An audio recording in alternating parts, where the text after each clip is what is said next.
Hello students, welcome to this video lecture on the importance of scaling and challenges in scaling. In this video lecture, we will discuss why scaling is very important and what are the challenges the entrepreneurs face while they scale or develop their venture. So, scaling a social venture involves expanding its reach, impact and effectiveness while staying true to its mission. So, growth in a social venture is not just about increasing size or revenue, but about amplifying social value, the impact. Here is an absolute elaborate explanation of why growth is important in the context of social enterprises. We will discuss this in the upcoming slides, right? So, maximizing social impact. So, what is the primary goal of social impact, social enterprises? The core purpose of a social venture is to solve a social or environmental problem. Growth allows the venture to reach more people, communities, or regions in need. So, reach underserved population. So, growth enables the venture to enter remote, marginalized, or previously unreached communities. So, scaling can help address systemic inequalities on a larger scale. For example, education is not available or accessible for everybody, healthcare is not accessible or affordable, financial inclusion. So, all these things. Multiplied outcomes. So, each additional beneficiary contributes to a wider positive ripple affect their community. For example, if one child is educated, it can impact an entire family. It can motivate the entire family to go to school. So, stronger evidence base. Serving more people allows for better data collection, improving program design, and proving effectiveness to stakeholders. Example, a non-profit providing clean drinking water in one village can help many more if it expands to hundreds of villages. Economies of scale.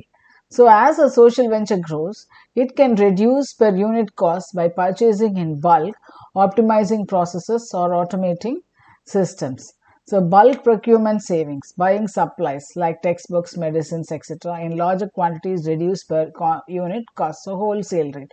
So, it is beneficial to everybody. Shared infrastructure, fixed costs, for example, training, software, transportation, can be distributed across more beneficiaries, can be shared. Process optimization. Larger operations promote standardization and streamlined workflows. Technology leverage. Once software or digital tools are built, they can serve thousands with little extra effort. So, more efficient use of limited resources will have more impact with the same or even less funding. Attracting funding and investment. Donors, impact investors, and grant organizations often look for ventures with scalable models. Growth demonstrates effectiveness and sustainability, making it easier to secure continued or larger investments. Increased credibility. Growth reflects success and motivates donors to invest more. Diversified income streams. With scale, ventures can attract various funders, philanthropy, impact investors, crowdfunding, etc. Stronger impact metrics. Larger data sets from scaled operations demonstrate measurable outcomes. Return on investment. Funders are more likely to invest in scalable models with the potential for large scale change. Policy influence and advocacy. Larger social ventures often gain credibility and visibility. This allows them to influence public policy or advocate for systemic change. Government collaboration. Scale ventures often partner with local or national governments to implement large programs. Thought leadership. A growing venture may be seen as an authority in its domain, that is, education and sanitation. Example, policy pilots. Scale ventures can serve as test models for government adoption or legislation. A role model. Amplified voice. With more beneficiaries and partners, a venture has greater leverage to push for change. Example, a small educational NGO may be overlooked, but a nationwide program can advise the government on curriculum reform. Talent attraction and retention. So, talented professionals and change makers want to work with organizations that have room to grow and innovate. A growing organization offers opportunities for career development, learning, and greater impact. Career pathways. So, growth creates new leadership roles and internal promotions. So, mission driven motivation. High impact ventures attract individuals passionate about making a difference. And also, it offers a growing venture offers more diverse roles in technology, operations, outreach, so they can work in cross functional teams. Professional development. So, Scale Ventures offers training, mentorship, can offer training, mentorship, and exposure to global best practices. Sustainability and resilience. A larger, well established venture is more likely to withstand economic, social, or political shocks. Growth often leads to diversification of income streams, partnerships, and geographical areas, reducing dependency on any one factor. Financial resilience. More programs and partners can stabilize income if one source fails. Operational backup. Larger ventures can shift resources across branches during crisis. Reputation defense. Scale ventures with solid track records are more trusted during downturns. Adaptability. Growth often involves experimenting with models, building resilience through innovation. Replication of successful models. If a social venture creates a successful intervention, for example, a unique education method, healthcare solution, or community project, scaling allows this model to be replicated in different contexts. This multiplies the positive outcomes. A larger, well established venture is more likely to withstand economic, social, or political shocks. Growth often leads to diversification of income streams, partnerships, and geographical areas, reducing dependency on any one factor. How growth looks in practice. Geographic expansion.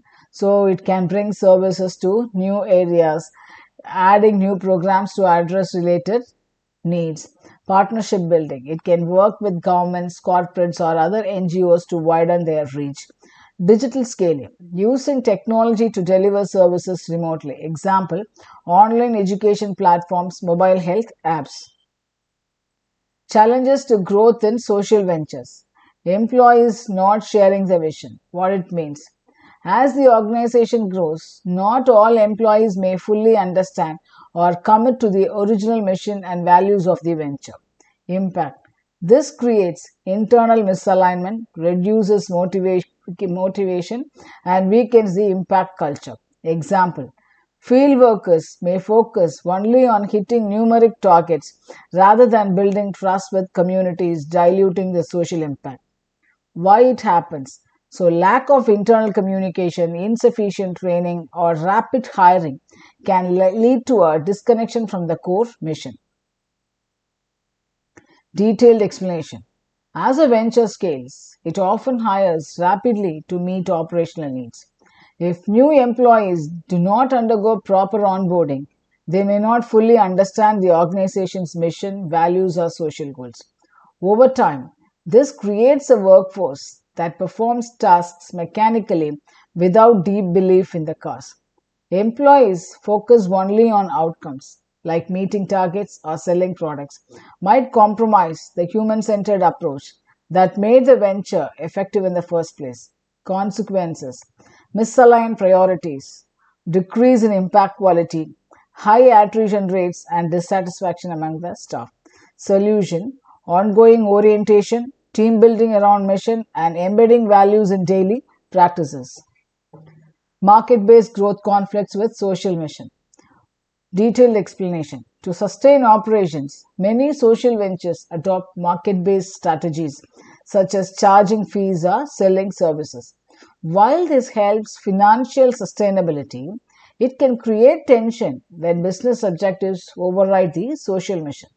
There is a risk that the poorest or most vulnerable are excluded if they can't pay or if focus shifts toward profitable customer segments instead. So, what are the consequences? Social exclusion. So, negative public perception, negative criticism, internal conflict between departments, example, sales versus service. So, what's the solution? We need to define clear social performance metrics and ensure profit does not compromise core beneficiaries. What does it mean? Market-based growth conflicts with social mission. What does it mean? Pursuing growth through revenue-generating models like selling products or franchising services may compromise social outcomes. Focus may shift from impact to profit, which can alienate beneficiaries and staff. Example, a healthcare social enterprise might begin prioritizing paying patients over the poorest ones it was created to serve.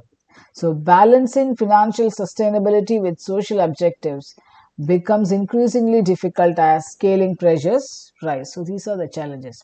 So, we need to identify the key outcomes and objectives.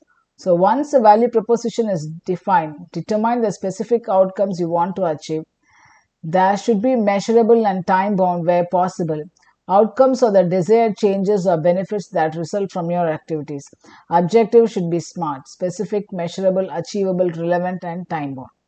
Reduce cases of waterborne diseases by 40% in the target area within 12 months of system installation. Example, increase school attendance by 20% among girls aged 10 to 16 within 2 years. So choose indicators to measure impact. Select the quantitative and qualitative indicators that will best reflect your outcomes. Use tools like IRIS plus SROI or theory of change to ensure consistency and clarity. Indicators are measurable signs that show progress toward your outcomes. They can be quantitative or qualitative. Choosing the right indicators ensures you are measuring what truly matters. Quantitative example, number of households using clean water, percentage of increase in school attendance, number of girls receiving hygiene kits. Qualitative example, community feedback on health improvements, testimonials from students, teachers, or observed behavior change. Organizational culture misalignment, detailed explanation. So, organizational culture, the shared values, practices, and behaviors can erode with rapid scaling. New team members, regional officers, or partners may interpret the mission differently. Without a strong, consistently communicated culture, different parts of the organization may drift apart in how they work, make decisions, and treat beneficiaries. Consequences, confusion in communication, decreased cohesion, variability in service delivery. Solution, codify values, conduct cultural audits, and invest in unified internal communication platforms. So, what it means? As the venture expands, new team members, systems, and structures may not reflect the original culture, leads to confusion, poor morale, and inefficiency. Example, a formerly collaborative grassroots style team may become rigid and bureaucratic as it grows. Culture must be intentionally nurtured and translated across all branches or regions. Detailed explanation. Founders or lead entrepreneurs often drive a venture with passion and a strong vision. But as the organization grows, the realities on the ground, changing beneficiary needs, evolving markets, or new operational complexities require adaptability. When leaders cling rigidly to their original model or ideas, they may ignore feedback from staff, data, or communities, leading to strategic missteps. Consequences, strategic stagnation, staff disengagement, inability to innovate or pivot. Solution, establish feedback systems, engage boards or mentors, and embrace adaptive leadership. What it means? The founder or leader might hold on to a personal or idealistic vision that doesn't adapt to the changing needs of the organization or beneficiaries. Impact. Strategic decisions may be out of touch with current operational realities or team feedback. Example, a founder insisting on scaling a model in multiple countries without piloting it locally, ignoring red flags from field teams. Cause, over identification with the original idea or ego driven leadership. Community not satisfied or engaged. Detailed explanation. Communities are at the heart of any social venture, but during expansion, ventures may focus on replicating a model instead of tailoring it to local needs. If communities feel unheard or underserved, they may withdraw participation or resist implementation. Ignoring community voices erodes trust and damages long-term sustainability. So we should listen to the people to whom we are going to serve. Consequences: low adoption of programs, damaged reputation, and waste of resources and also time. Solution: use co-creation methods, hold regular community consultations, and prioritize local leadership. So, what it means? The people the venture aims to serve may not be involved in decision making or feel the program truly addresses their needs.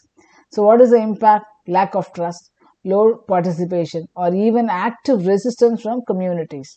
Example: a microfinance initiative might expand into a new region without understanding local cultural norms, resulting in poor uptake. Solution: community feedback loops and participatory design must be embedded at every growth stage. Lack of human resources. So, growth demands not only more people, but the right people with appropriate skills and alignment with the venture's mission. In many social sectors, especially rural or underserved areas, it's hard to find staff with both technical skills and empathy for social work. Additionally, non-profits often cannot offer competitive salaries compared to corporate jobs. Consequences: overworked staff, quality of programs declines, staff burnout and turnover. Solution: build talent pipelines, offer growth and learning opportunities, and cultivate internal leadership. What it means: the organization may not have enough skilled personnel to support its scaling ambitions. Impact: staff are overburdened, quality of service drops, and burnout becomes common. Example: a fast growing literacy program might not have enough trained teachers to maintain quality across all centers. So, what's the challenge? Finding mission aligned, competent staff quickly in rural or under resourced areas. So, resistance to change or innovation. Detailed explanation. Employees or local partners may fear change, especially when it introduces uncertainty or disrupts existing ways of working. Innovation might be seen as risky or unnecessary. Sometimes a successful program resists modernization out of fear it will lose its human touch. So, what is the consequence? Inflexibility, missed opportunities for improvement, and falling behind the trend, sector trends. So, what is the solution? Foster a culture of experimentation, celebrate small innovations, and reduce fear of failure. What it means: staff management or community partners may prefer the status quo and be reluctant to try new methods or technologies. Impact: prevents the venture from evolving or adapting to new needs. Example: teachers in social education project resist digital teaching tools even though they could reach more students. Reason: fear of failure, comfort with routines, or lack of incentives to innovate. Inertia based resistance. Unlike active resistance, inertia is passive. It shows up as delays, avoidance, or minimal effort toward change. Even when teams agree on the need for change, they may feel too overwhelmed or indifferent to act. In fast growing ventures, this can happen when processes are overly bureaucratic or leadership fails to inspire urgency. Consequence: slow decision making, missed deadlines and milestones, and loss of competitiveness. Solution: set clear change goals, assign change champions, and maintain urgency through visible wins. Inertia based resistance. What does it mean? Even when there is no strong objection, organizations often delay change due to internal slowness or complacency. So, what is the impact? Missed opportunities, slow responses to challenges, and stagnation. Example: an NGO that continues using outdated reporting systems simply because we have always done it this way. Root cause: organizational fatigue, unclear leadership direction, or complex bureaucracy. Target beneficiaries hard to reach or misunderstood. As ventures expand to new regions or communities, they may assume the same model will work everywhere. However, each community has unique needs, cultures, languages, and dynamics. Programs that worked well in one area may fail in another due to different local realities. Consequences: poor program fit, cultural insensitivity, Negative feedback from the community. Solution: conduct local needs assessments and customize interventions for each new location. So, target beneficiaries, so what is the meaning? Impact investors, donors, or partners may prioritize financial return, speed, or scalability, sometimes at the cost of depth and quality of impact. They may push for aggressive expansion timelines, budget cuts, or metrics that don't reflect the social outcomes that matter most. Consequences: conflict between leadership and funders, compromise program quality, and mission drift. So, what's the solution? Choose value aligned investors, set impact first contracts, and educate funders on social metrics. So, investor misalignment. Next challenges. So, impact investors, donors, or partners may prioritize financial return, speed, or scalability, sometimes at the cost of depth and quality of impact. They may push for aggressive expansion timelines, budget cuts, or metrics that don't reflect the social outcomes that matter most. Consequences: conflict between leadership and funders, compromise program quality, mission drift. Choose values aligned investors, set impact first contracts, and educate funders on social metrics. So, what does it mean? Investors and donors may prioritize financial returns or growth speed over social outcomes and long term sustainability. So, what's the impact? Pressure to grow rapidly without adequate infrastructure or mission alignment. Example: a funder pushes a venture to expand into 5 countries in 1 year, while the team struggles to stabilize in 2. So, what's the tension? Managing investor expectations while staying mission focused is critical but tough. So, this is the summary. Employees not sharing the vision. So, what is the risk? Misaligned actions and goals. Poor communication, that is the underlying issue. Next one is market based growth strategies. So, mission drift and financial over prioritization. Culture misalignment, loss of shared identity. And what is the underlying issue? Rapid hiring or expansion. Vision not in synchronization because of unrealistic or rigid goals and sometimes founders syndrome. Community dissatisfaction, low impact and poor participation because lack of inclusion and feedback from the people. Lack of human resources, poor quality or overworked staff, recruitment bottlenecks. Resistance to change. Innovation is stalled because people, they are not ready to change because of fear and they don't want to come out of their comfort zones. Inertia based resistance, organizational stagnation, bureaucracy, and no urgency to change. Misunderstanding beneficiaries. Because of misunderstanding, the outcome will be poor and low relevance also, and there is no adequate local research. Investor misalignment. So there is a pressure to grow unnaturally. What is the underlying issue? Different values and goals. So, final thought: growth is not just about getting bigger, it's about deepening the impact, increasing efficiency, and changing more lives. A well planned scaling strategy allows a social venture to remain mission driven while adapting to the needs of a larger community. Thank you.